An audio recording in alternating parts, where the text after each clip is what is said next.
Si escucha una opinión, dato o corriente de pensamiento y le genera una reflexión, está usted escuchando Puntos Suspensivos. Puntos Suspensivos.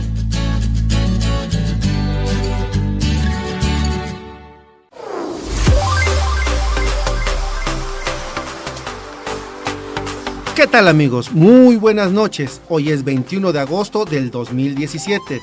Esto es Puntos Suspensivos. Estamos transmitiendo desde la delegación Tlalpan, acá en el sur de la Ciudad de México, a través de la plataforma en internet de Radio AMLO. Nuestro número telefónico es el 55 64 25 13 74. Lo repetimos, 55 64 25 13 74. Háblenos o mándenos un mensajito, por favor. Y todo el equipo de Puntos Suspensivos ya está listo, ¿eh? Ani Serena nos va a platicar qué vamos a hacer en este regreso a clases. Héctor nos va a hablar de León Trotsky en un año más de su muerte. Mi buen Checo Men nos va a hablar sobre su agenda social, mientras Mirel nos dice cómo le va a México en el Mundial de Atletismo. Y desde Europa, Roberto González nos hablará sobre la trata de personas. Yo soy Paco Hernández y claro que sí, habrá el manual del político siniestro que hoy se pone romántico, además de mucha, pero mucha buena música. Y vamos a comenzar con nuestra querida amiga Ani Serena y nuestro regreso a clases. Adelante, Ani. Muchas gracias, Paco. Y sí, querido auditorio, queridos radioescuchas, aquí su amiga Ani Serena, que les hablaré en la agenda social sobre el inicio a clases. Fíjense, acabaron las vacaciones y el día de hoy, según un comunicado de la SEP, más de 25 millones de niñas, niños y jóvenes de educación básica regresaron a clases. Y con ellos también más de 1 millón de docentes iniciaron sus actividades en las aulas de preescolar, primaria y secundaria de todo el país. Con el calendario escolar 2017-2018 de 185 días para la educación básica en escuelas públicas y particulares, se tiene programado que el fin de curso será el 25 de junio de 2018, mientras que para el calendario de 200 días las clases terminarán el 9 de julio de 2018. Al igual, inicia la petición de útiles y uniformes escolares y con esto el vía crucis para obtenerlos. El promedio de gastos por alumno va de 1,500 a 2,000 pesos. Ahora consideremos que cada familia tiene 2 o 3 hijos, con lo que el gasto se multiplica. Si consideramos que el salario mínimo es de 80 pesos, la familia requerirá 50 salarios mínimos en promedio para solventar sus gastos y por lo mismo deben acceder a créditos, que por la naturaleza de los bancos les incrementan sus intereses de forma exagerada. Dimos una visita por locales comerciales y simplemente una mochila de útiles va desde 300 a 800 pesos según la calidad. No se observa que los precios bajen aún en las ferias de útiles escolares recomendadas por Profeco o por el gobierno de la Ciudad de México. La SEP da las siguientes recomendaciones que en muchos casos quedan fuera de la realidad, ya que menciona que los útiles deben ser los autorizados, que deben ser los recursos básicos para el alumno, que el profesor de grupo puede sugerir otros materiales en función de las necesidades del alumno y el contexto, que en ningún caso sea riesgoso o costoso para la canasta familiar básica. Se pide el reuso de los materiales del ciclo anterior. Y bueno, aquí en el programa les recomendamos que vayan a las plazas de útiles que quedan en el centro histórico, ahí por la famosa calle de Mesones. Ahí existen plazas con muy buenos precios, que se pongan de acuerdo entre varios padres de familia para que compren al mayoreo, que todos les hagan más económico. Y bueno, feliz inicio de clases, mamás, papás. ¿Y cómo ves, Paquito? Pues, ¿qué te puedo decir? Mi solidaridad con los padres de familia que tienen que solventar estos gastos, vaya. Nada más les pido de favor, tengan cuidado con los abusos en los costos, ¿verdad? Pero es un gran gasto, Ani. Bueno. Ok, Ani, pues muchas gracias, Ani, pero ahora sorpréndeme, Ani. Tengo entendido que nos vas a presentar una melodía de Pink Floyd. ¿Estoy en lo correcto? Estás en lo correcto, Paco. La agrupación de Pink Floyd se movió por muchos géneros y creó o modificó algunos otros, pero en general su música fue y es grandiosa. Cada uno de sus discos se convirtió en una obra maestra del más puro arte y son un ícono cultural en todo el mundo. Con ustedes, The Wall con Pink Floyd. Claro que sí, Ani, una de las mejores melodías. Ya sé que la pasan cada 5 minutos en la radio, pero es excelente tu selección. Mil gracias, lo refrescaste, Ani. Y antes de irnos al corte, quiero mandar saludos a nuestros amigos conductores que en este momento están manejando.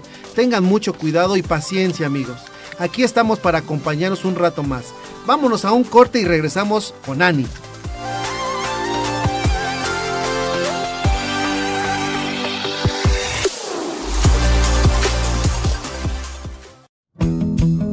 En Tlalpan se reconoce la experiencia y la sabiduría de los adultos mayores.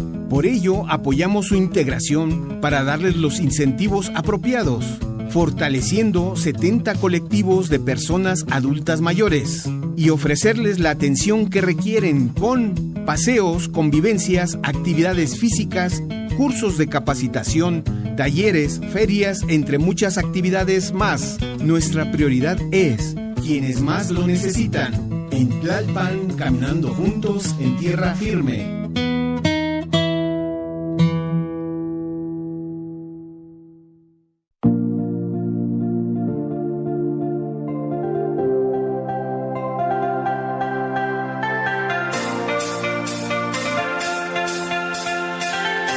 Hoy 20 ciberescuelas atienden a 5.200 alumnos, de los cuales el 60% son mujeres, y serán 26 ciberescuelas en esta administración para atender a 7.000 alumnos. Este programa único en el país demuestra que en Tlalpan es posible brindar el acceso a la educación gratuita y de calidad. En Tlalpan, el derecho a la educación se hace realidad. En Tlalpan, caminando juntos en tierra firme.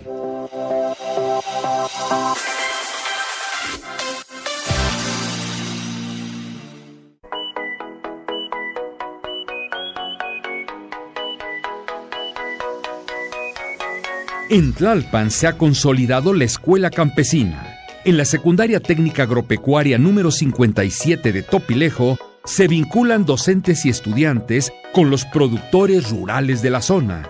Este proyecto se promovió por la administración de la Delegación de Tlalpan al enlazar a la Universidad de Chapingo y la Universidad Autónoma Metropolitana Unidad Xochimilco y lograr diseñar 22 módulos de capacitación que permitirán incrementar la productividad. En Tlalpan, caminando juntos en tierra firme.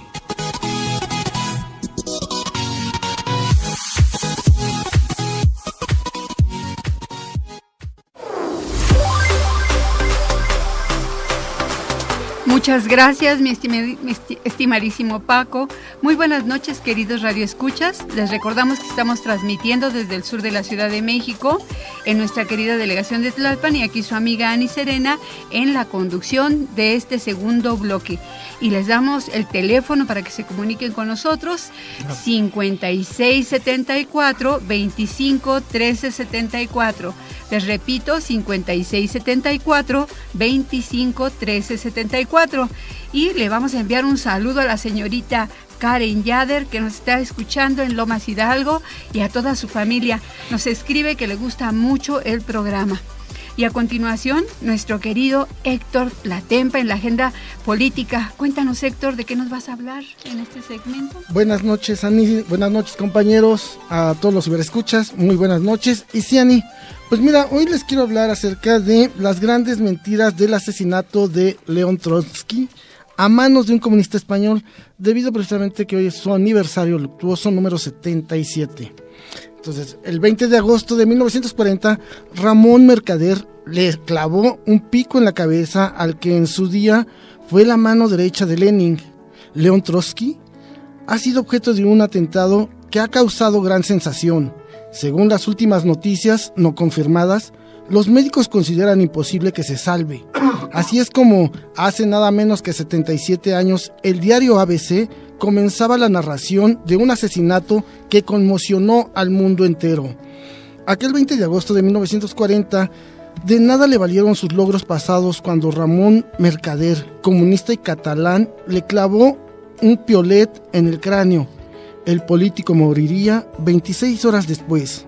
Desde entonces, son decenas los libros de historia que han hecho eco de este estrepitoso y nada sutil atentado, una maniobra orquestada por el mismísimo Joseph Stalin desde la URSS para acabar con uno de sus enemigos más peligrosos a nivel político. No obstante, e independientemente de los folios que se hayan escrito sobre esta muerte, en pleno 2017 todavía existe una parte de esta truculenta historia que escapa a los ojos del ser humano. Así lo ha demostrado, por ejemplo, el historiador Edward Puig-Ventós, quien publicó una biografía de Mercader de manos de la editorial New Books, Ramón Mercader, el hombre del Piolet, en la que analiza las mentiras que existen en torno a este personaje. En la obra, una tesis doctoral reconvertida en obra literaria, Puig-Ventós ha indagado pormenorizadamente en la vida del asesino, revisando todos los rumores que había publicado sobre él. En el libro va desmintiendo o corroborando una serie de afirmaciones de Mercader mundialmente conocidas. De él, por ejemplo, se suele decir que estaba en un equipo de equitación cuando era mentira. A su vez, y entre otras tantas cosas, se explica que fue entrenado en la URSS para cometer el atentado, cosa que es imposible y que nació en 1914, cuando es algo que dijo para engañar a la policía, explica el autor en declaraciones al ABC. León Trotsky, el que dijera que los españoles eran franceses sin cultura y Madrid una vaga imitación de París, fue en su día un querido comisario del pueblo para los asuntos exteriores tras la Revolución de Octubre. No obstante, Stalin le expulsó del partido en 1927. Aquel fue el principio del fin de este líder, pues sabedor de que si no huía de la URSS, su vida corría peligro. Se dedicó entonces a buscar asilo en países como Turquía, Francia o Noruega. Ninguno le quiso como refugiado. Por ello, acabó viajando a México, donde recibió el estatus de refugiado político. Desde tierras sudamericanas, el revolucionario se convirtió en toda una celebridad mundial y comenzó a organizar un movimiento político para enfrentarse al temible Stalin, la famosa Cuarta Internacional. Parece que esta nueva vida no gustó demasiado a su enemigo, quien decidió mover sus hilos como líder ruso y ordenó que fuera asesinado. Lo cierto es que la sutileza no era por entonces una característica soviética, por lo que los servicios secretos rojos enviaron a varios pistoleros con órdenes de tirotearle hasta la muerte, todos ellos al mando de David Alfaro Siqueiros. Estos ametrallaron la casa de Trotsky, ubicada en México, el 24 de mayo de 1940, con intención de no dejar piedra sobre piedra. Hicieron más de 300 disparos sobre ella y, al creer que habían acabado con su tarea, se retiraron. Curiosamente, cuando Siqueiros se enteró de que su objetivo había sobrevivido, se lamentó profundamente de la siguiente forma: «Uf, todo este trabajo para nada». Tras este primer y fallido intento de asesinato, Stanley decidió que más te valdría usar la cabeza en vez de las armas si quería que el trabajo se cumpliese. En ese momento entró en escena Mercader, ya que fue reclutado durante la Guerra Civil, pero para trabajar para la URSS. No se ofreció para tratar de matar a Trotsky hasta 1940, cuando falló el atentado en su casa. Y es que cuando los servicios secretos soviéticos vieron que el fallo había puesto en peligro su red de informantes, se planteó que lo mejor era que se acercara hasta el político una persona sola, explica Puig-Ventós. Trotsky no era ni mucho menos amigo de Mercader, como se afirma en determinados círculos. De hecho, ha podido contabilizar los minutos que ambos pasaron juntos antes del asesinato y afirma que son sumamente escasos, y siempre por iniciativa de Catalán. No obstante, el español sí trabó amistad con los guardias de su casa. Para quedarse solas con él y perpetrar su plan, Mercader usó una de las pocas debilidades del revolucionario: su vanidad. Mercader sabía que Trotsky le encantaba teorizar y pasar horas y horas explicándose. Por ello, un día que estaba tomando el té con él, le dijo que iba a escribir un artículo considerando si, tras la llegada de Stalin, la URSS se había vuelto un estado imperialista o no. Trotsky era partidario de que aún era un estado obrero, mientras que había una corriente que afirmaba lo contrario. El pez mordió el anzuelo y el político decidió recibirle cuando él deseara para poder comentar juntos el texto y corregir sus fallos. Así fue como el 20 de agosto de 1940, Mercader se presentó en casa del político para hablar del texto. Este le recibió, aunque con dudas, pues no le conocía demasiado bien. Según determina Lozano, el que fuera teniente del ejército republicano español se acercó entonces a Trotsky, y cuando éste se giró para aprovechar la luz de la ventana, le propinó un golpe mortal con un piolet en la cabeza. Según afirmó posteriormente el propio asesino, su víctima dio un grito de terror que resonó en toda la vivienda. Lo oiré hasta el final de mi vida. A las 26 horas, el objetivo de Stalin se materializó cuando su enemigo expiró. De nada sirvieron los cuidados de los médicos. La noticia, al día siguiente, pasó fronteras y llegó incluso a España, donde el ABC narró los últimos minutos de vida de este hito de la historia. Se ha tenido que recurrir a la respiración artificial por medio de oxígeno. Los médicos han practicado la trepanación al revolucionario. Señalaron que le queda una probabilidad de vivir. El 21 de agosto de 1940 fallece León Trotsky. Oye, Héctor, ¿y qué pasó con su asesino, con este Mercader? Pues mira, a él como fue prácticamente contratado por Stalin, recibió una recompensa y le dieron la ciudadanía soviética y fue incluso nombrado héroe nacional. Hasta donde sabemos murió en La Habana en 1978. Wow. Increíble, ¿no? Sí. Bueno, así las cosas. Pues mira qué interesante relato y además cuánta información que no conocíamos. Bueno, al menos yo no lo conocía. Muchas gracias. Por tu participación. Y a continuación, el manual del político siniestro y con sus comentarios mordaces y el característico estilo de Paco. Gracias, Anigán. ¿Pero qué crees? Hoy el manual del político siniestro se pone romántico.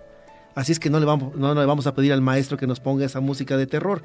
Hoy estamos romanticones y les voy a platicar una historia de amor. ¿De acuerdo? Y la historia se llama Donald Trump y Peña Nieto contra el mundo. El 20 de enero de este año, en su primera llamada telefónica, Donald Trump le dijo a Enrique Peña Nieto: si vas a decir que México no va a pagar por el muro, entonces no quiero reunirme con ustedes más, porque no puedo vivir con eso. Y entonces empezó a llorar y a llorar, como le escuchan. Se soltó a moco tendido. ¿Cómo ves, Checo? Tristón, ¿verdad? Tristón, la cosa muy triste. También está triste, Checo. Mira. También se puso triste con esta historia. Pero continúa la historia. Y entre lágrimas le dijo al final de la llamada a Peña: Peñita, somos usted y yo contra el mundo. Enrique, no lo olvides. Torito. No, perdón. Peñita se limpió las lágrimas, miró a lo lejos y dijo: te quiero, Gaviota. Te quiero, Donaldo. Y vamos a escribirlo en nuestros diarios. La llamada se prolongó por un cuelga tú, no tú. Tú primero. Exacto. Y vivieron felices para siempre. Inspirado, Trump abrió su diario y escribió: cosas que haré para salvar al mundo de los bad hombres. ¡Qué lenguaje! Número 1. Voy a acabar con todos los coreanos del sur y del norte, ya que todos se llaman igual y no los puedo pronunciar. A ver si así dejan de producir bombas y mejor me entiendo con Corea del Centro. Nuevo país seguro. Número 2. Voy a evitar que todos los que tengan nombres raros entren a Estados Unidos, empezando por los que se llaman Rahim, Salam, Abdullah, Miguel Ángel, Héctor, Miguel, Ani, Checo. Solo se salvó Roberto, fíjate nada más. Robert, por eso yo creo, ¿no? Número 3. Construiré un muro, pero de tweets. Es más fácil y que lo pague Birmania. Nota mental. Busca dónde queda Birmania, si es que todavía existe. 4. Voy a dejar de leer los periódicos porque todos se burlan de mí y ni siquiera les entiendo sus chistes. Número 5. Me voy a hacer cuate de Videgaray. Yo tampoco sé nada cómo ser presidente, pero como él vengo a aprender y lo voy a llevar con mi maestro Vladimir Putin. Número 6. Voy a hacer que desaparezcan de todos los mapas el Medio Oriente. Ya me cayeron gordos. Puros problemas me dan y ni les entiendo cuando hablan. ¿Y quién es esta Lala, oye? De tanto lo mencionan. Número 7. Voy a atacar en los periódicos a los supremacistas de Amnistía Internacional, Greenpeace, American Watch y contratar pura gente buena del Ku Klux Klan. Por su parte, más para que vean, porque hay una contraparte ahí, pues el amor es de dos, ¿verdad? Por su parte, Peñita quiso escribir en su diario, pero como no sabía cómo, mejor le preguntó a la gaviota: oye, gaviota, te iba a preguntar algo, pero ya se me olvidó. Seguro no era importante. Ah, sí, ¿cómo va el partido? Y la gaviota le respondió, fíjate, nada más que inteligente mujer, ¿verdad? Le dijo, ¿qué no tenías que gobernar? Y contestó Peñita, ay no, ¿otra vez? ¿Qué no pueden resolverlo ellos mismos? Además solo se la pasan criticándome. A ver, búscate en Wikipedia qué país está peor que nosotros, pero que no sea Venezuela, porque su presidente me gritó bien gacho y sentí feo. ¿Qué te parece la Unión Soviética? ¿Qué onda? ¿Ya no existe? ¿Por qué nadie me lo explicó? ¿Desde cuándo? Bueno, ¿qué tal Somalia? Ahí es donde se inventó el Zumba, ¿no? Ok. Oye, aquí dice que no hay elecciones en ese país. Háblale a Osorio para que hagamos una declaración en contra de Somalia. Faltaba más. Y luego escribo en mi diario. Y bueno, esa fue la historia, fíjense, está bonita, ¿no? Hay mucho amor en el aire, ¿no creen? Y esta es la historia de amor más conmovedora que hemos escuchado. Y el manual del político siniestro se despide llorando con los dos ojos, ya que se enteró que pronto Mancera va a dejar la Ciudad de México sin autoridad. Se va a ir, vaya. No. Bueno, ya se había ido, pero ahora sí va a ser oficial. Así es que a llorar o a reír, no sé cuál de las dos. Gracias, Ani, regreso contigo. Gracias a ti, Paco, qué interesante y además muy simpático tus comentarios. Y ahora vamos a continuar con Checomen, que nos trae su interesante nota de agenda social. Adelante, Checo. Sí, ahora vamos a hablar de equidad en las elecciones. Se vulneró la equidad en elecciones de junio, riesgo de regresión e ingobernabilidad rumbo al 2018, dice Alfredo Figueroa, por la entrevista de Gabriela Flores. En las elecciones recientes en Nayarit, Coahuila y Estado de México, la equidad fue vulnerada por los gobiernos de esas entidades, que intervinieron en forma indebida, en muchos casos con recursos públicos y privados, considera Alfredo Figueroa Fernández, quien es fundador de la iniciativa ciudadana Ahora. Dice que la participación del gobierno federal en favor de Alfredo del Mazo, primo del presidente Enrique Peña Nieto, fue más que evidente. En ese contexto, el exconsejero electoral advierte que estas condiciones institucionales de intervención se vuelven el tema a enfrentar en las próximas semanas. Si no construimos o detenemos el escenario de deterioro, lo que enfrentaremos en el 2018 será otro proceso electoral desigual y por lo tanto amenaza una fuerte regresión política en el país que puede colocarnos en problemas de gobernabilidad. En entrevista, Figueroa Fernández, exconsejero electoral, asegura que México tiene instituciones incompetentes y en otros casos con una clara complicidad respecto a la intervención indebida de los gobiernos en los estados en procesos electorales. No solo han evitado usar los instrumentos legales a su alcance, ni siquiera han sido capaces de hacer planteamientos públicos para contener las intervenciones de los gobiernos de los estados y del presidente de la República, asegura. Destaca la falta de sanciones para estos actos ilícitos y aclara que aunque consejeros y consejeras se desgañiten diciendo que el proceso electoral es la jornada del día de la elección, no lo es. Debe evaluarse desde el inicio, lo que es la precampaña, campaña y hasta postcampaña, etcétera, porque la competencia política empieza antes de ese día. Por desgracia, tenemos instituciones que no actúan con la autonomía y la independencia que la Constitución les confiere.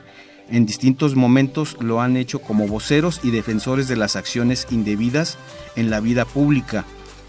¿Cómo es que el presidente decida poner a todo su gabinete al servicio de la elección en el Estado de México? ¿Las impugnaciones pueden modificar los resultados? Existen todos los elementos y evidencias de esa intromisión. Faltaba saber si existió la voluntad de hacer las investigaciones y exigir a los bancos la información de cuentas públicas para acreditarla, lo que nos pone en una condición de indefensión respecto a las denuncias hechas. Si hubiera existido voluntad de esas instituciones, tanto del Instituto Nacional Electoral como del propio tribunal, Los órganos públicos locales podrían acreditar decenas de denuncias. Si nos basamos en cómo actuaron en ese proceso electoral y en los previos, concluiremos que no tenemos una autoridad electoral dispuesta a intervenir como parte de su función de arbitraje de la competencia político-partidista en el país, dice Figueroa. Afirma que las organizaciones civiles tienen la tarea de hacer visible este conjunto de ineficacias y ejercicios de complicidad de las autoridades, pero de seguro hay inconvenientes mayores a lo que las propias organizaciones pueden enfrentar. Este es un problema como país y como sociedad, implica a los gobiernos y al sistema de partidos. Es grave porque ofrece los elementos para poner en perspectiva lo que serán las elecciones del 2018, así como las circunstancias de regresión y restauración de la política autoritaria que experimenta la nación. Estamos en un momento clave para plantear quiénes están del lado del proceso de la democratización del país y quiénes son sus adversarios. Hay resistencia extraordinaria en todos lados, incluyendo el gobierno. ¿Qué escenario vislumbra para el 2018? De mucha adversidad. Lo que está en riesgo no es asunto menor. Los procesos electorales que viviremos en el 2018 son fundamentales, pues se trata del recambio de los poderes públicos de la República. Habrá elecciones en 30 entidades. Nunca ha habido esa cantidad de procesos de renovación de autoridades. Y mi comentario a esto, para terminar: ¿de qué nos sirve tener organismos electorales que organizan elecciones, autoridades electorales que evalúan los procesos electorales locales, estatales y federales, tribunales electorales que verifican y corroboran la validez de dichos procesos, de los más caros en el mundo? Si no tenemos la certeza individual ni colectiva de que quien gane sea quien represente a la mayoría de los votantes. Tenemos en la actualidad 10 partidos políticos y aún así hay alianzas de izquierda y derecha, de centro, oriente o poniente o sur o norte, y sobre todo de conveniencia para la permanencia. Hay partidocracia, hay pseudodemocracia, algunos dicen que la mafiodemocracia o inclusive la cleptocracia, pero ninguna de estas modalidades, con todo lo exagerado del presupuesto asignado para cumplir o hacer simular la ley, han manifestado tener la razón. Y lo peor, la poca participación de los votantes solo nos demuestra que no tienen interés en mejorar el país. Pero aún así, aunque votaran más gentes, esto no significaría un mejor país. Por eso estás a tiempo de informarte de todos y cada uno de los candidatos, por quien emitirás tu voto. Falta menos de un año, pero estás a tiempo. ¿Cómo ven? El Checo comentario, ¿verdad? Está bueno eso. Oye, Checo, ¿y cómo ves esto? Más de 6,000 millones de pesos para las elecciones del 2018 y ya vimos cómo pasó en el Estado de México, ¿no? Pues a mí, si me asignan ese presupuesto, ten por seguro que me salen más baratas. Ok, gracias. Muchas gracias, Checo Men. Qué interesante información sobre las elecciones. Y ahora, para terminar este segundo bloque, nos tiene una sorpresa la linda Mirel en su agenda deportiva, con un bonito y motivador reportaje. Te agradezco, vamos a ver qué nos trae la agenda deportiva. La mexicana Guadalupe González gana histórica medalla en Mundial de Atletismo Londres. Guadalupe, de 28 años, formaba parte de un trío de cabeza que completaba la china Xiunzi Lui, quien fue descalificada casi al llegar a la meta, luego de que la mexicana la adelantara. La mexicana, quien hizo un tiempo de 1 hora 26 minutos y 19 segundos, había ganado plata en los Juegos Olímpicos de Río 2016, cuando quedó a 2 segundos del oro. Con esta medalla, la atleta se convierte en la única mujer mexicana de la historia en ganar una presea mundialista en la marcha. El oro fue para la china Jian Yuyang, con un tiempo de 1 hora 26 minutos 18 segundos, y la italiana Antonella Palmisano se quedó con el bronce, con un tiempo de 1 hora 26 minutos 36 segundos. Así que pueden ver, amigos, que esta chica, Guadalupe González, estuvo a nada de haber ganado el oro. Enhorabuena. Es hora de llegar a un corte de estación. No se despeguen, están en puntos suspensivos.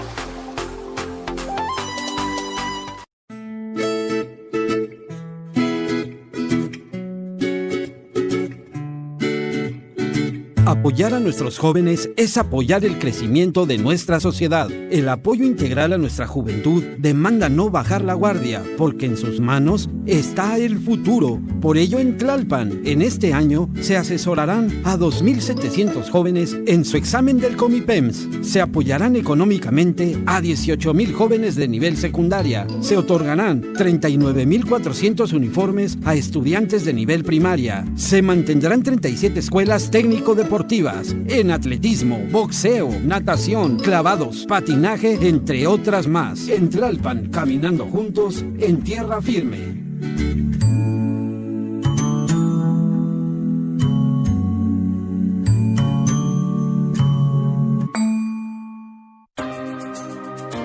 La actual administración de Tlalpan entregó obras de infraestructura en San Miguel y Santo Tomás Ajusco con un valor de 45 millones, beneficiando a más de 50,000 habitantes. Con un total de 150 millones, se entregaron obras de infraestructura para los 9 pueblos originarios de la parte alta de la delegación de Tlalpan, realizándose mejoras en escuelas, construcción urbana y obras de mantenimiento en la red de agua potable, destacándose la escuela Leyes de Reforma del 57, al inaugurarse las nuevas aulas para el mejoramiento de las condiciones de estudio de los 900 alumnos, además del mantenimiento de baños y pasillos. En Tlalpan, caminando juntos en tierra firme.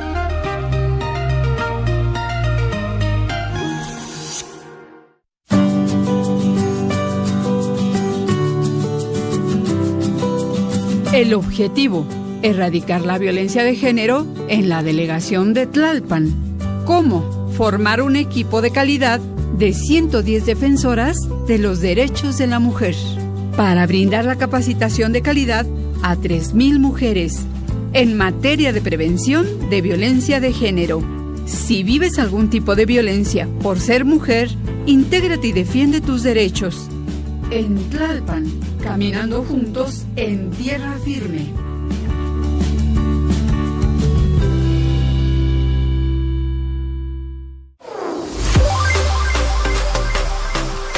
Sí, amigos, muy buenas noches. Les manda un cordial saludo su amigo Checo Men y les hace la aclaración que pueden escucharnos en su teléfono de puntos suspensivos 55 64 25 13 74 y nos escuchen a través de la plataforma Radio AMLO. Estamos en su tercer bloque, el más gustado, y vámonos ahorita con nuestro compañero y amigo Francisco, que nos tiene la melodía que recomienda. Muy bien. Recuerden que hace 3 semanas yo empecé con el ciclo de música coreana, el K-pop. Pues vamos a continuarla, ya que fue suspendida e interrumpida por un tal Julio Cortázar y los Grasosos, o algo así pasó. Pero bueno, ya regresamos. En realidad este ciclo nada más es de 2 melodías. Hoy presentaremos la segunda, que es, el autor es G-Dragon, es integrante del grupo Big Bang, y del 2013 vamos a escuchar Crockett, que viene en el disco que se llama Golpe de Estado. Adelante, por favor, maestro.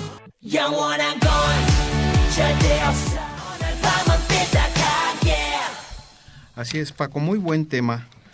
Qué bueno que cambió un poquito la música de la versión anterior con la actual, ¿verdad? Pero ¿qué les parece si ahora vamos a lo que nos tiene preparado nuestro amigo Héctor en lo que es la agenda política en Tlalpan? Muy bien, gracias mi querido Checo Men. También la cancioncita así como que nos fue prendiendo. Así que bueno, vamos a entrarle con ganas a este segmento. El fin de semana pasado se reunieron los consejeros de la Ciudad de México de Morena para votar por un candidato para los distritos locales y federales de la delegación Tlalpan. Y bueno, los resultados fueron los siguientes. Para el distrito 5 federal, en primer lugar quedó María Guadalupe Chávez Contreras con 107 votos, Larisa Ortiz Quintero con 51 y Nancy González García con 49. En el distrito 14 federal ganó Alfonso Ramírez Cuellar con 98 votos. En segundo lugar, Darío Carrasco Aguilar con 55 votos. Y el tercero, José Luis Tello Sánchez con 46 votos. Y luego en el distrito 14 local ganó Alberto Vanegas Arenas con 71 votos. Muy pegadito así En segundo lugar, Carlos Alberto Ulloa Pérez con 69 votos, o sea, son 2 votos de diferencia. Y en tercer lugar, Alfonso Torres Romo con 61 votos. En el distrito 16 local, ganó Gabriela Osorio Hernández con 75 votos. Gabriela, que estuvo aquí también, claro. Sí, para que la quieran conocer, busquen en la página de YouTube a todos los cibernautas. Tenemos su entrevista para que la vayan conociendo mucho mejor. Muy joven ella y también con muy buenas propuestas. En segundo lugar quedó Margarita Viviana Castillejos Salazar con 68 votos y Xóchitl Bravo Espinosa con 53. Y en el distrito 19, que ahí fue local, pero en esta ocasión ya va a estar dentro de la delegación Xochimilco. ¿Esto por qué? Porque como vienen, la mayoría son de pueblos originarios y la gran mayoría pertenecen a Xochimilco, decidieron que pasara a ser ya de la delegación Xochimilco, pero finalmente se tuvo que hablar en esto aquí en Tlalpan, ¿no? Y así quedaron.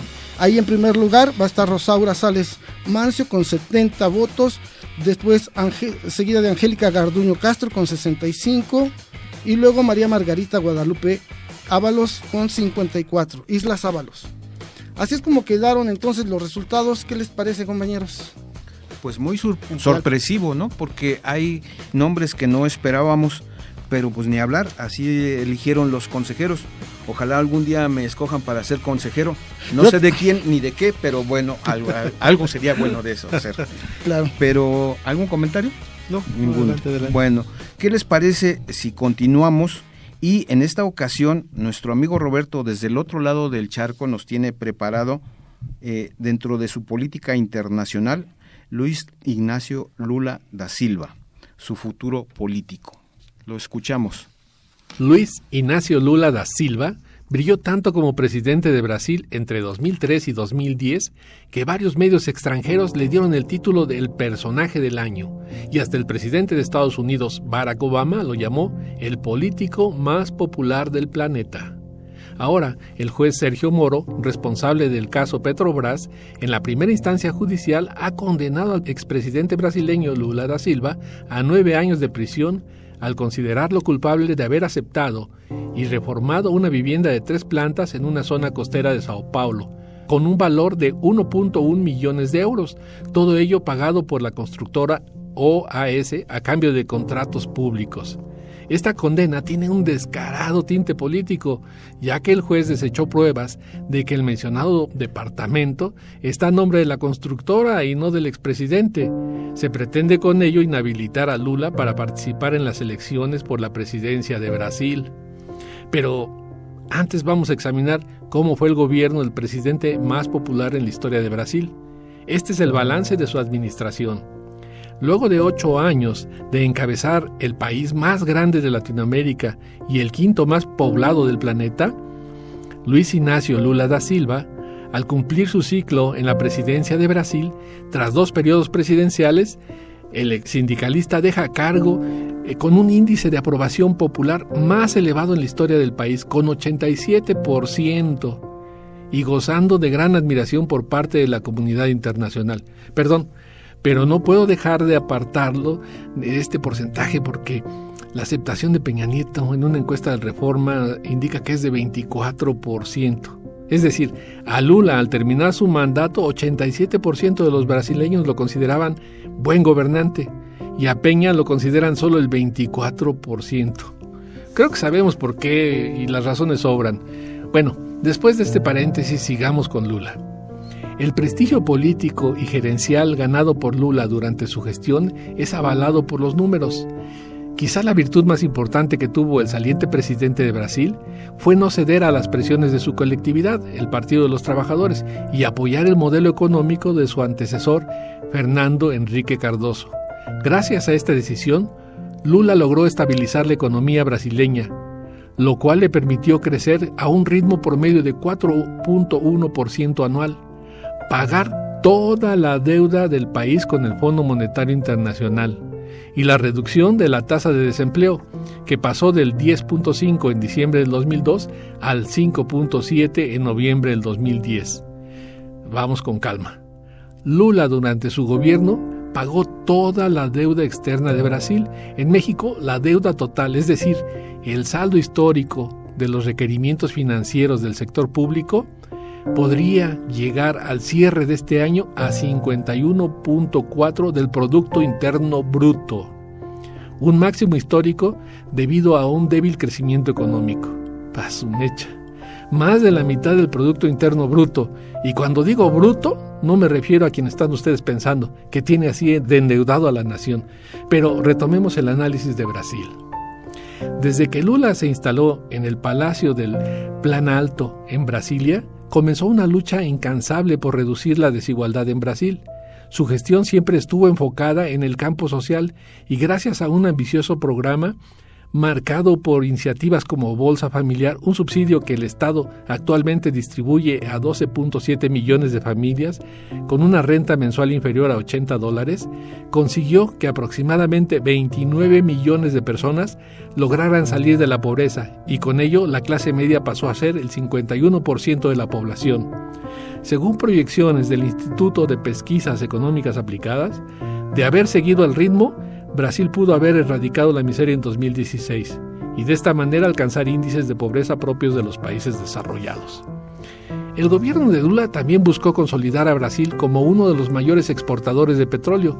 Desde que Lula asumió la presidencia en el 2002, Brasil buscó aumentar la exploración petrolera y gracias a la venta de acciones de la empresa en bolsa, recaudó $70.000 millones, con los cuales financió el mayor plan de exploración de petróleo del mundo, que con $224.000 millones para el periodo 2010-2014 garantizó que el deseo de Lula se hiciera realidad. El presidente brasileño traspasó las fronteras y gracias a él, Brasil quedó bien posicionado en la comunidad internacional. Y es que la política exterior brasileña es uno de los puntos más positivos de su gestión. No en vano, asesorado por su ministro de Relaciones Exteriores Celso Amorim, Lula siempre fue el principal promotor de UNASUR y gracias al buen manejo de las relaciones con los demás países del continente, consolidó su liderazgo en la región, disputándoselo con Estados Unidos. Ni qué decir del ridículo que México hace en los foros internacionales, sirviendo de tapete al imperialismo yanqui. Qué pena de gobierno tenemos, pero bueno, sigamos con Brasil. En cuanto a la política internacional, Brasil se consolidó como el vocero del continente y de los países del tercer mundo en escenarios como el G20 y fue un abanderado de la reestructuración del Consejo de Seguridad de la ONU. Después de analizar las cifras, me queda claro cómo un gobierno como el de Lula no es compatible con la derecha internacional que abandera el capitalismo salvaje y neoliberal. ¿Y ustedes qué opinan, amigos? Pues muy interesante, Roberto. Estos datos normalmente no nos llegan, a menos que no sea por este tipo de programas. Pero bueno, vamos a cambiar el tema porque la comparación que haces no me parece muy agradable. Finalmente creo que estamos en desventaja. Pero cambiemos un poquito. Vámonos, ¿qué les parece si con nuestro amigo Francisco nos hace una recomendación musical? Así como ha estado acertado el día de hoy. Bueno, pero esta vez se la vamos a dedicar al buen Miguel Ángel, que está enfermito. Creo que tiene intestino perezoso o síndrome de fatiga crónica, no lo sé. Pero vamos a dedicarle la siguiente canción, porque es la siguiente melodía, porque la eligió. Pero sí está enfermito. Sí, por supuesto. Está crudo. Esperemos que se mejore. Y a ver si esta música lo reanima, ¿verdad? Un saludo, ánimo. Wonderwall de Oasis, del disco What Story Morning Glory, del 95. Y vamos a escuchar a los hermanos Noel de los Gallagher, ¿vale? Bien.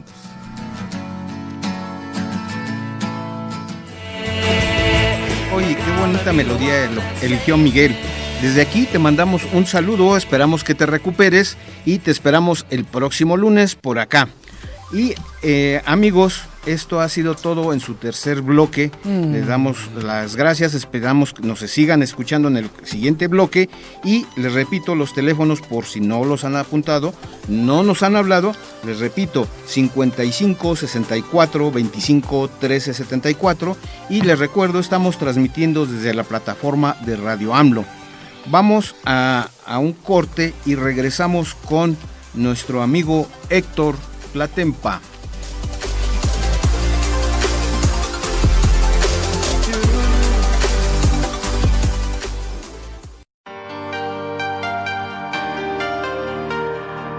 En materia de seguridad en Tlalpan se han conformado 215 comisiones de seguridad ciudadana. en áreas de mayor índice delictivo o donde la ciudadanía lo solicite. Personal de seguridad, ciudadanos y representantes de la jefatura de gobierno se unen para rearticular redes solidarias que promuevan la prevención y disminución del delito. Estrategia que le ha permitido a Tlalpan estar entre las primeras en reducción de delito denunciado, ya que en 2015 se encontraba en los últimos lugares.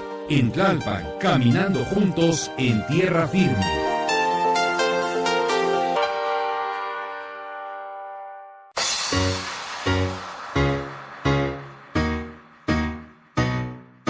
En la actual administración delegacional de la doctora Claudia Sheinbaum, se entregaron en Santo Tomás Ajusco y Magdalena Petlacalco nuevas subdelegaciones, en las cuales se brindarán a la población servicios de atención médica y administrativos.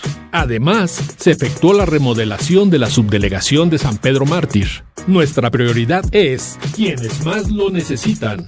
En Tlalpan, caminando juntos en tierra firme.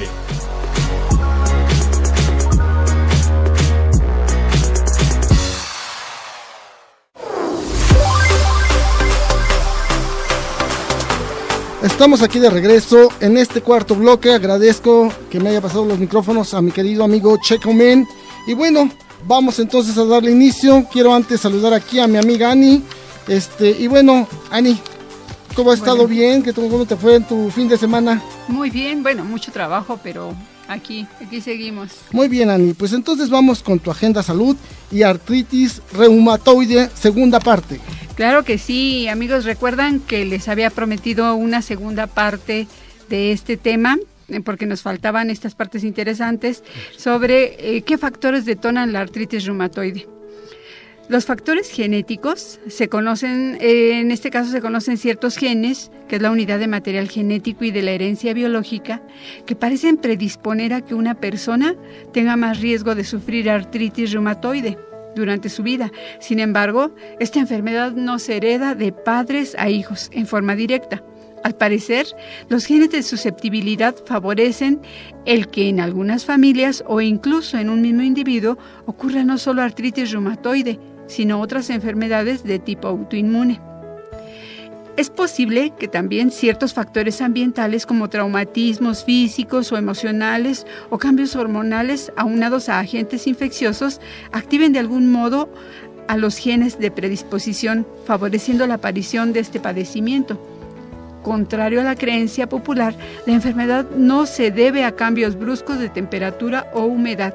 Si bien es cierto que las molestias de los pacientes pueden aumentar temporalmente durante los cambios estacionales, ni el clima ni la humedad tienen que influenciar en la aparición de la artritis reumatoide.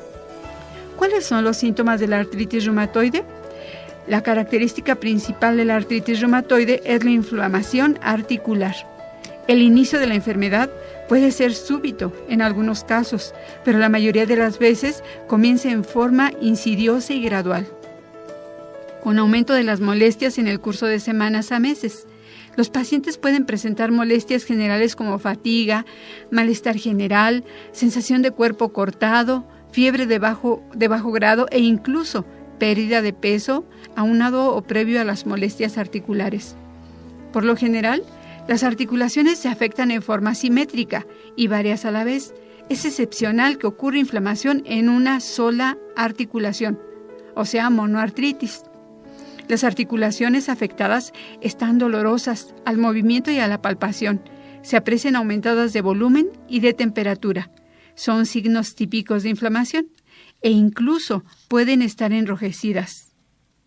El número de articulaciones afectadas y la intensidad de las molestias es muy variable de paciente a paciente, pero el cuadro puede llegar a ser incapacitante. Las articulaciones que más se afectan en la artritis reumatoide son las de las muñecas, los dedos de las manos y pies, las rodillas, los codos, las caderas, los hombros, los tobillos y la columna cervical. Como ya les mencioné, es característica la afección simétrica, ambas muñecas, ambas rodillas, etc. Es frecuente que el dolor articular sea más intenso por la noche, incluso despertando al paciente, y que por las mañanas se acompañe de sensación de rigidez que puede durar de 30 minutos a varias horas, dependiendo del grado de actividad de la artritis. Al inicio las articulaciones solo se aprecian inflamadas y dolorosas, pero con el tiempo y si la enfermedad no se trata en forma adecuada, pueden aparecer deformidades progresivas que se deben al daño que la enfermedad causa sobre el cartílago, el hueso articular y las estructuras alrededor de la articulación. Estas deformidades pueden limitar en forma progresiva el movimiento de las articulaciones y la capacidad de los pacientes para realizar actividades de tipo manual o incluso caminar. Existen síntomas generales que con frecuencia se asocian a los síntomas articulares como fatiga general, pérdida de peso y trastorno de ánimo. Los pacientes pueden presentar sequedad de piel y mucosas, en ojos, boca, nariz, etc., lo que da la sensación de cuerpo extraño y enrojecimiento en los ojos o falta de saliva y formación de costras en la nariz. En algunos pacientes con enfermedad de curso prolongado pueden aparecer nódulos reumatoides, que son nodulaciones poco dolorosas que aparecen bajo la piel en zonas extensoras del organismo, característicamente en los codos. En pacientes con artritis reumatoide de larga evolución y difícil control, puede ocurrir inflamación en órganos internos como el corazón, los pulmones, los nervios periféricos y los vasos sanguíneos.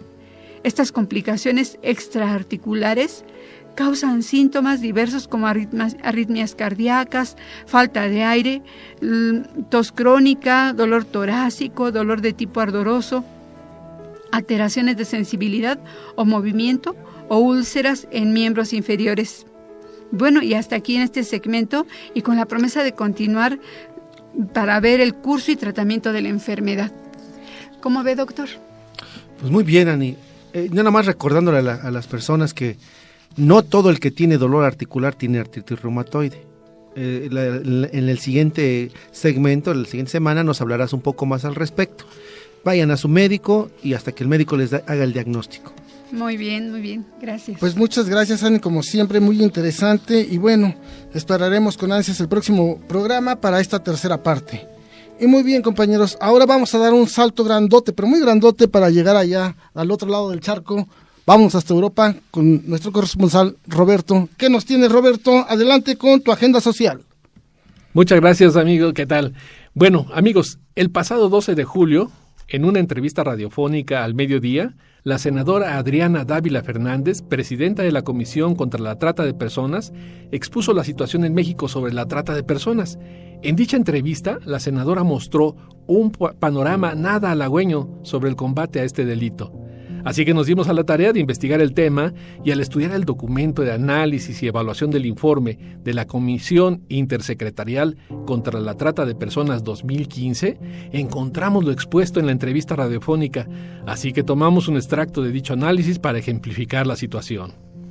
En el año 2000, México firmó ante la Organización de las Naciones Unidas, junto con 147 países, más la Convención de las Naciones Unidas contra la Delincuencia Organizada Transnacional. En dicha convención se encuentran 3 protocolos, complementarios entre ellos: el protocolo para prevenir, reprimir y sancionar la trata de personas, especialmente mujeres y niños, mejor conocido como Protocolo de Palermo. Nuestro país promulgó el Protocolo de Palermo el 11 de marzo de 2003, lo cual lo hace parte de los instrumentos internacionales que nuestro país está obligado a observar y cumplir. No obstante estos esfuerzos, comprender e identificar el delito aún es muy difícil. Existen graves confusiones que no han contribuido a que su combate sea eficaz. Peor aún, persisten además intereses no solo de los delincuentes, sino de grupos diversos que fingen activismo para conseguir otros fines, incluidos los político-electorales y los económicos. Cuando se firma la Convención de las Naciones Unidas contra la Delincuencia Organizada Transnacional, la mayor discusión se centró en los numerosos instrumentos jurídicos y legales que existían en los países participantes sobre la explotación humana contra su voluntad, es decir, la reducción de la persona a mercancía. Sin embargo, poco o nada existía legalmente sobre la cadena de participantes que distribuía dicha mercancía humana. El protocolo define la trata como la captación, el transporte, el traslado, la acogida o la recepción de personas, recurriendo a la amenaza o al uso de la fuerza u otras formas de coacción, al rapto, al fraude, al engaño, al abuso de poder o de una situación de vulnerabilidad, o la concesión o recepción de pagos o beneficios para obtener el consentimiento de una persona que tenga autoridad sobre otra, con fines de explotación. Es decir, comete el delito de trata de personas quien recurre a 3 componentes fundamentales: conductas, medios para forzar la voluntad de una persona y fines de explotación. Desde el 2013, la Secretaría de Gobernación, a través de la Comisión Intersecretarial, ha presentado el informe anual sobre los avances en esta materia. Sin embargo, no lo ha hecho bajo el mandato que establece la Ley General en mención, que establece que debe hacerse una evaluación de las acciones emprendidas por el Estado mexicano, especialmente en los rubros de prevención, sanción, atención a víctimas y rendición de cuentas. Por tal motivo, la senadora, en su calidad de presidenta de la Comisión contra la Trata de Personas y como representante del Senado de la República ante la Comisión Intersecretarial, presentó el documento que analiza y evalúa las cifras y datos reflejados en el informe de la Comisión Intersecretarial contra la Trata de Personas y los 4 objetivos con sus respectivos indicadores contenidos en el Programa Nacional. En ese análisis, realizado con exhaustividad, se pueden comprobar algunos temas que han señalado en diversos instrumentos internacionales y nacionales sobre las fallas en la coordinación de la política pública, el combate y sanción al delito y especialmente en la falta de atención a las víctimas del mismo. En el mismo documento de la CEGOP se muestran cifras distintas sobre los temas de capacitación a servidores públicos, datos imprecisos sobre la nula atención a las víctimas del delito. Cabe señalar, dice el documento, que en el 2015 ninguna víctima recibió la reparación integral del daño por parte de la Comisión Ejecutiva de Atención a Víctimas. Lo repito, ninguna víctima recibió la reparación integral del daño. Esto en 2015. También existen graves inconsistencias en las cifras manejadas en las sentencias. Mientras la CEGOP asegura que en las entidades federativas se dictaron 127 sentencias, la realidad es que solo lograron acreditar 39. Pero además, los tribunales estatales enviaron información solo sobre 23. Por favor, no se rían. Esos son los datos.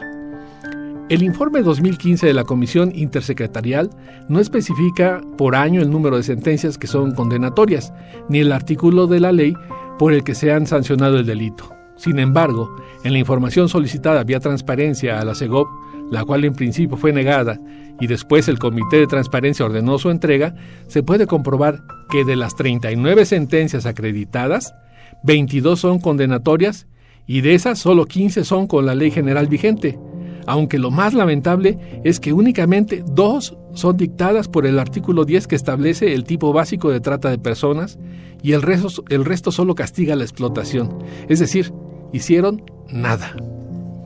La Oficina de las Naciones Unidas contra la Droga y el Delito ha observado que la tipificación actual es arriesgada y puede traducirse en falta de certeza jurídica y que si bien la aplicación de las mismas puede reflejar un aumento en las sentencias, se estarán procesando solo a explotadores, más no a tratantes, que los delitos que se están tipificando son sobre la explotación, más no sobre la trata de personas, sobre todo al eliminar del tipo penal básico los medios comisivos, que incluir un catálogo de definiciones es un obstáculo para los operadores de la ley, porque si al cotejarse con la conducta establecida en el tipo penal no coincide, el delincuente queda libre. Todo ello muestra la simulación, desconocimiento, omisiones o incluso información falsa que emiten los responsables de combatir este delito. Agrega la senadora: no puede este tema seguir como rehén de la clase política, solo para legitimar las deficiencias con cambios cosméticos, tanto en el instrumento legislativo como en la aplicación de la política pública.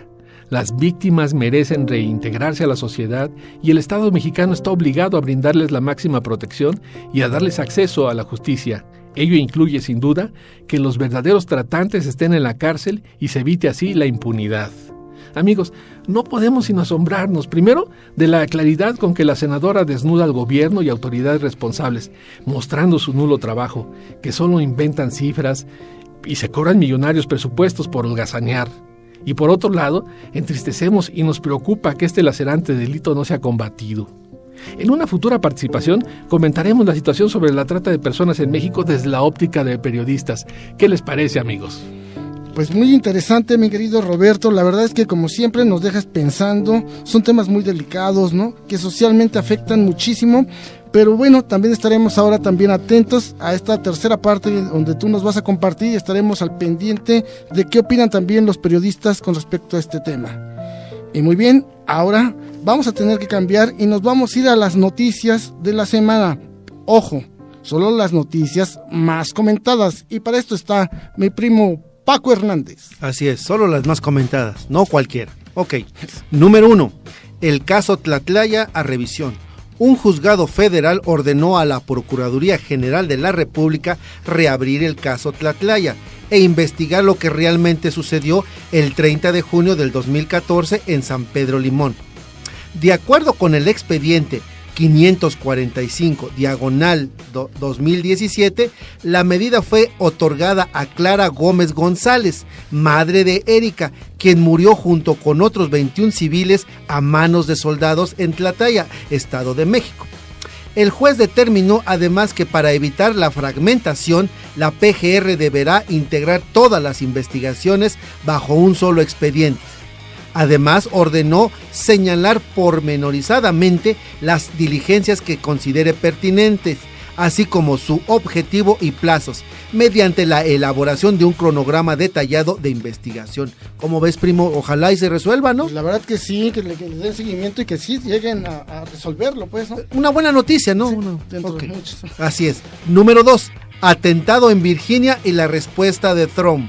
El pasado 12 de junio, un automóvil embistió a una multitud que se oponía a una marcha de supremacistas blancos y neonazis, convocada para protestar contra la remoción de una estatua confederada en Charlottesville, Virginia, en los Estados Unidos, con el saldo de una mujer muerta y 19 heridos. El atacante, de nombre James Alex Field Jr., de 20 años, enfrenta una posible pena capital en una prisión de Virginia y, según sus antecedentes, era fanático del nazismo y de Hitler. Sin embargo, y a pesar de que el presidente Donald Trump en su primera declaración condenó enfáticamente el racismo, acusando directamente a supremacistas blancos, grupos neonazis y a la organización de extrema derecha Ku Klux Klan de estar detrás de la violencia racista, en otra declaración manifestó que tanto grupos de izquierda como de derecha tuvieron la culpa por los enfrentamientos en Virginia. Fueron unos sobre otros combates. Fue algo horrible de ver, es decir, que los dos lados tuvieron responsabilidad en los violentos enfrentamientos. Y las reacciones no se hicieron esperar, recibiendo críticas no solo internas, sino de sus aliados europeos, además de que un grupo de asesores del presidente Trump renunciaron, lo que condujo al presidente a disolver el Consejo de Asesoría Económica. ¿Cómo ves, mi querido Checo? Finalmente se le están yendo todos, ¿no? Claro, ya nada más falta su renuncia de él, ¿no? Sí, la estamos esperando, ¿verdad? Así es. Ok. Número 3. Atentados en España.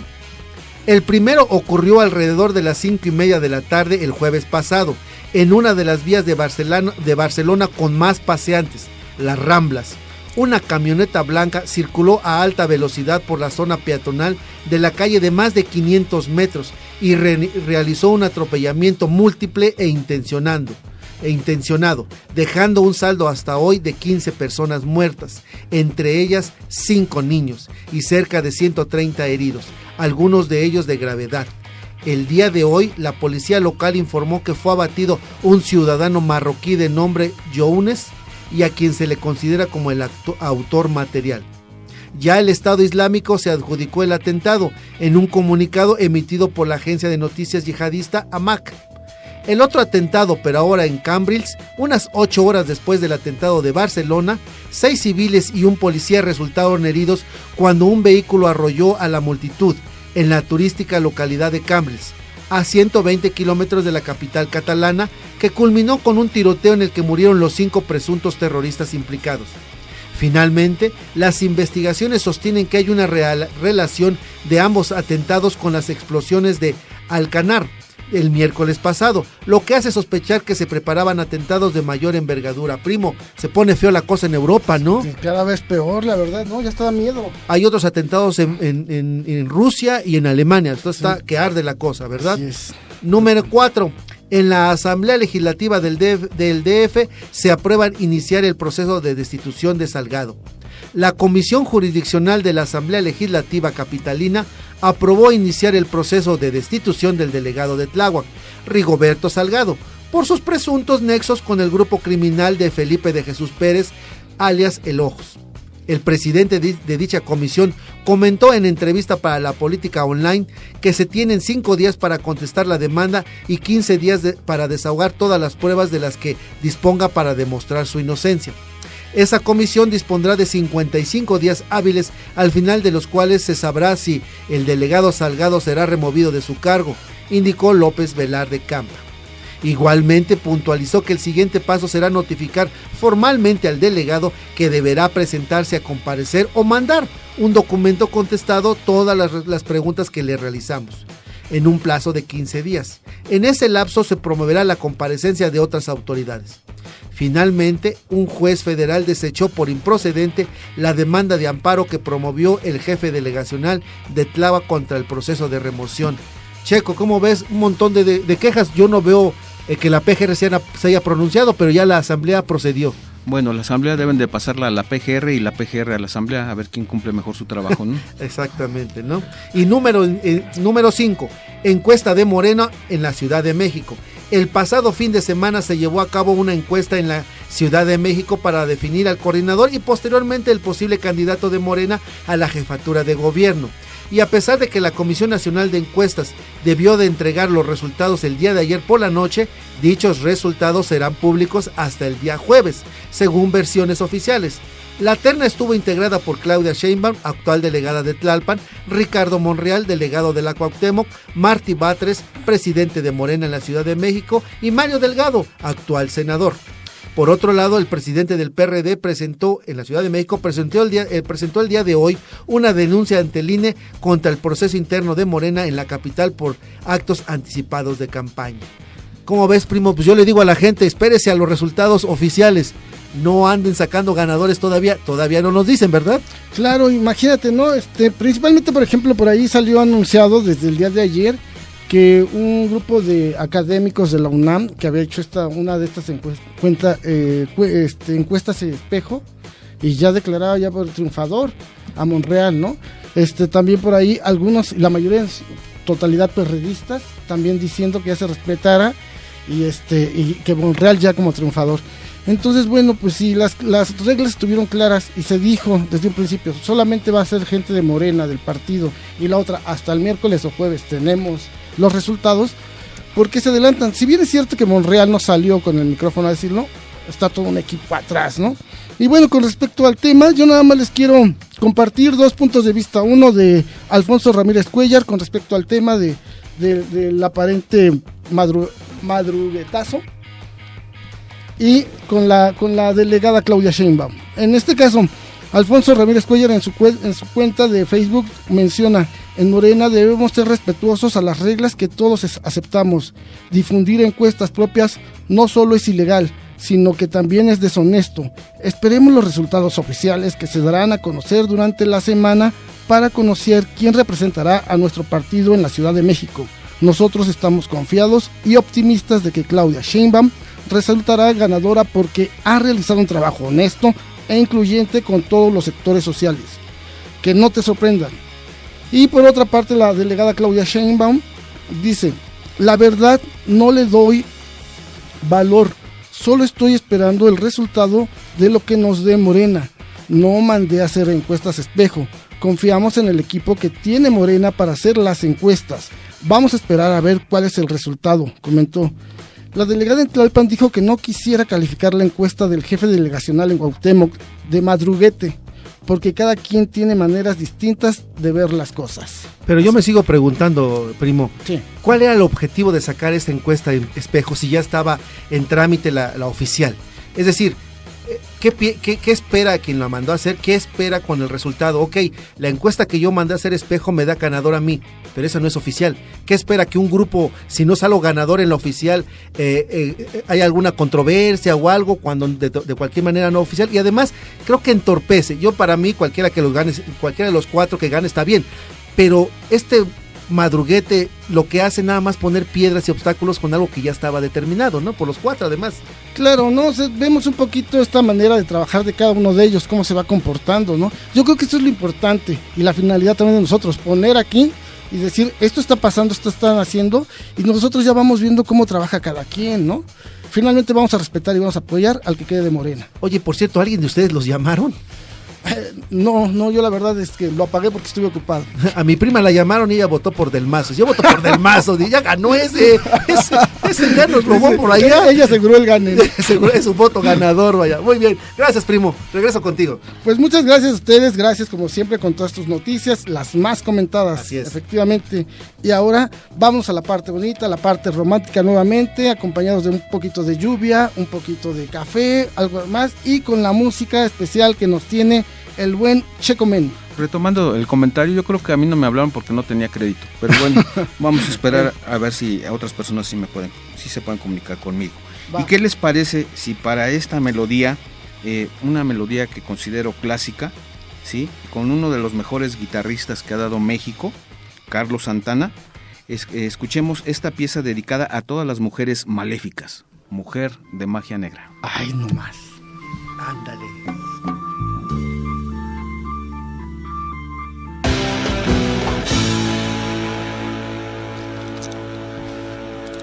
Wow, muy rica la canción, de verdad que nos dejaste picados, con ganas de otro cafecito, un churrito, ¿no? Con atole. Ah, qué rico, pero bueno, la verdad es que muy, muy rico. Y bueno, pues señores, acabado este programa, puntos suspensivos, ha llegado a su final. Esperamos que de verdad ustedes hayan recibido información que les haya ayudado, a reflexionar, que les haya ayudado a pensar también en su salud, y esperamos de verdad, nosotros nos comprometemos a seguirnos preparando, seguir estudiando para darles cada vez mejor información y poder estar con ustedes. Muchas gracias, primo Paco. Primo, te mando saludos mi prima, que a ver cuándo vas a la casa. Dile que no pude estar con lo del eclipse. Ok, perfecto, yo le digo. Mi querido Checomen. Hasta luego, estuvimos eclipsados el día de hoy. Eso es todo. Y la linda Ani, también muchas gracias por tu compañía. ¿Cómo te fue en el eclipse? ¿Dónde lo viste? No pude verlo, pero sí lo vi por la televisión. Muy bien. Por internet, perdón. Y ahí estuvimos. Sí. Pues muy buenas noches a todos, gracias a todos. Hasta mañana, gracias a la plataforma de Radio AMLO. Nos vemos el próximo lunes. Hasta mañana.